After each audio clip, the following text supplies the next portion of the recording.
Good Friday morning, everyone, and welcome into today's daily Bible reading for November the 22nd. Today, we are reading together Psalm 137. Psalm 137 has been given the title in my Bible, Lament of the Exiles. Lament of the Exiles.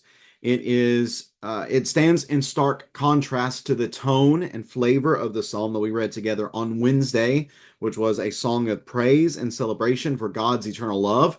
We transition from Psalm 136 to Psalm 137, and again, we're on two completely opposite ends of the spectrum, going from praise and celebration to what is just quite plainly lament, and even with some elements of imprecation here in this psalm, where we go from somebody praising God for his love to people who are in captivity and who are distraught and saddened over their present conditions. So let me get the text up on the screen. We'll read together here what we have in Psalm 137. Again, a lament of the exiles, or lament, yes, a lament of the exiles for those who are in Babylon, as you'll see here in the details of Psalm 137. Let's begin reading in verse number 1. Psalm 137, verse number 1. We're given here the location, and the location also gives us a bit of a time frame where we read that by the rivers of Babylon, there we sat down and wept when we remembered Zion. There we hung up our lyres on the poplar trees, for our captors there asked us for songs, and our tormentors for rejoicing. Sing us one of the songs of Zion.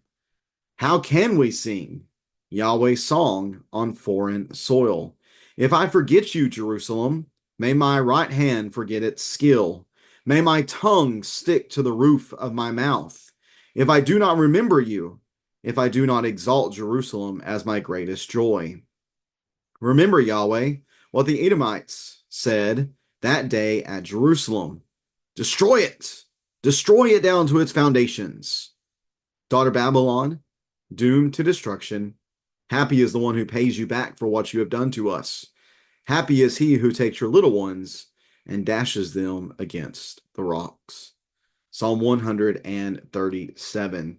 It's a tough psalm to read, honestly, and I think this is, especially once you get to the end of the song and the imprecation that is given concerning the punishment against those who had done wrong to Israel. That portion of the text is used by skeptics to show the evil nature of God, or how those who worshiped him were evil in their desires for vengeance. But we'll talk about that once we get there here in just a few moments. Again, we're looking at a lament song. We're looking at an imprecatory psalm, and we read that it happens location-wise by the rivers of Babylon, and we could imagine that people from Israel were by the rivers of Babylon following the destruction of Jerusalem and the captivity of many who lived there. So they're by the rivers of Babylon, more than likely referring to the Euphrates or Tigris rivers, or many of the canals that were built by the Babylonians to be able to access water within their lands. And here we find the we. There we sat down and wept. Who's the we? Well, the we, more than likely, many believe, is probably Levitical musicians, considering that music is mentioned here within the text. You have Levitical musicians who are sitting down and weeping, and they're doing so as they remembered Zion, as they remembered the place where they used to live, the place where they used to worship. And what we have here with their lyres having been hung up on the poplar trees is telling us, I believe, that worship's no longer taking place, that they don't have the mindset or the joy that would be spurs on worship, or that would come as a result of worship. And their captors here within this text, verse number 3, their captors, their tormentors, are mocking them, adding insult to injury by telling them, hey, why don't you sing us a song of Zion? Sing us one of the worship songs. And the response of the people, the response of these Levitical musicians, more than likely, are, how can we do that? How can we sing about the goodness of God's city? How can we sing about the goodness of God on foreign soil when we're so sad and distraught that we're no longer there anymore? How can we do that? We can't. We can't sing But just because we can't sing, and just because we won't sing, doesn't mean that they had forgotten Jerusalem. Doesn't mean they no longer cared about it at all. If we forget you, Jerusalem, if I do not remember you, if I do not exalt Jerusalem as my greatest joy, then the author or authors here speak about punishments that should come against them. May my right hand, my hand that has made music in the past, may it forget its skill. May my tongue that has sung praises to God, may it stick to the roof of my mouth. No, I won't sing because of sadness, but I also won't forget. I won't forget God's city. In fact, they're sitting here and they're sad and they're distraught because they do remember God's city. So just because we're not there anymore, just because we don't get to worship doesn't mean we will forget about it altogether. And in fact, that's what kind of brings about their sadness along with the mocking of their captors. But then the psalm turns in verse number 7.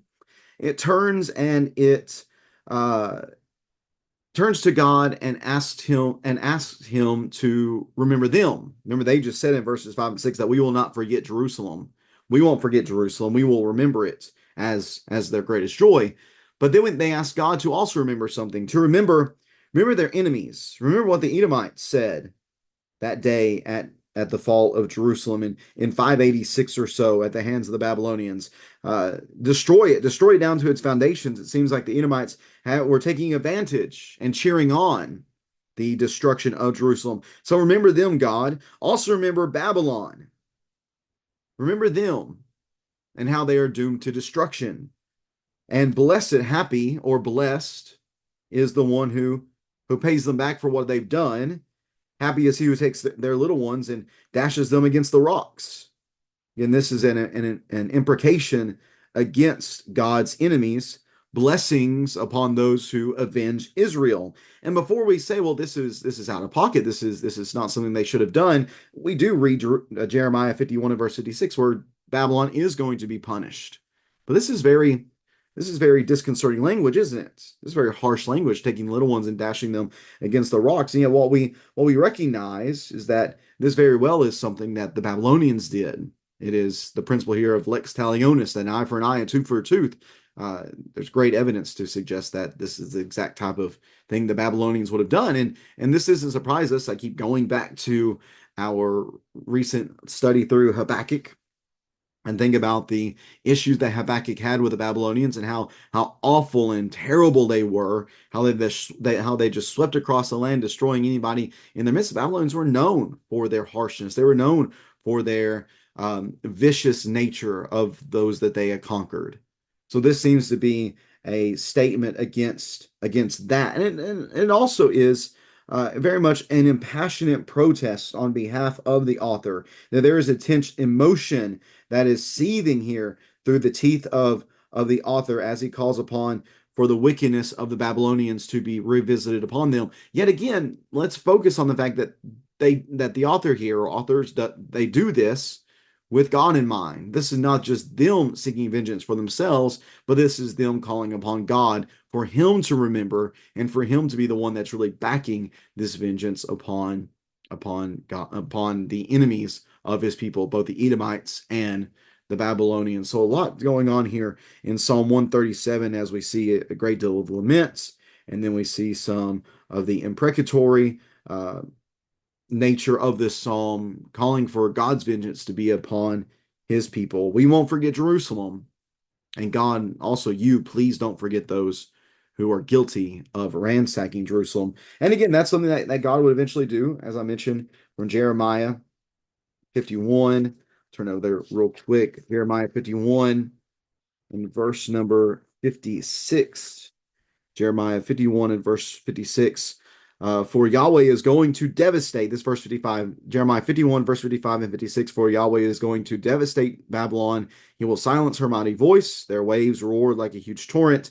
The tumult of their voice resounds, for a destroyer is coming against her, against Babylon. Her warriors will be captured, their bows shattered, for Yahweh is a God of retribution. He will certainly repay. I will make their princes and sages drunk, along with her governors, officials, and warriors. Then they will fall asleep forever and never wake up. This is the king's declaration. Yahweh of armies is his name. Goes on to talk about the walls of Babylon being demolished. So God is going to do that. God is going to do that. And the author here speaks to that fact that God will punish his enemies. And that's true even for us in our context as Christians, that God will punish enemies, but yet we also try to balance that with the idea that we're supposed to pray for enemies. So we pray that their hearts might be turned to God and that they might benefit from his mercy as well. But if they continue on in their rebellion, they continue on in their sins, we know that God and his son Jesus will come in flaming fire, seeking vengeance upon those who do not know the gospel and who do not obey the good news that Jesus is king, who do not submit to him.